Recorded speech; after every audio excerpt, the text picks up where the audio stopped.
Hi friends.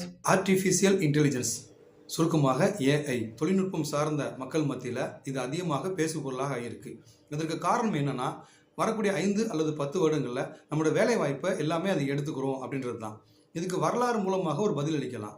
ஒரு காலகட்டத்தில் மக்கள் என்ன பண்ணியிருந்தாங்கன்னா, உழைப்பு சார்ந்து தான் இருந்தாங்க. இந்த காலகட்டத்தில் மெஷின் கண்டுபிடிக்கப்பட்டுச்சு, அதாவது இயந்திரங்கள். இந்த இயந்திரங்கள் கண்டுபிடிக்கப்பட்டதுமே மக்கள் என்ன நினைச்சாங்கன்னா, நம்மளோட தொழில் எல்லாத்தையுமே இந்த இயந்திரம் எடுத்துக்கிறோம் அப்படின்னு நினைச்சாங்க. அதாவது வேலை வாய்ப்பை இந்த இயந்திரங்கள் பறிச்சுக்கிறோம் அப்படின்னு நினைச்சாங்க.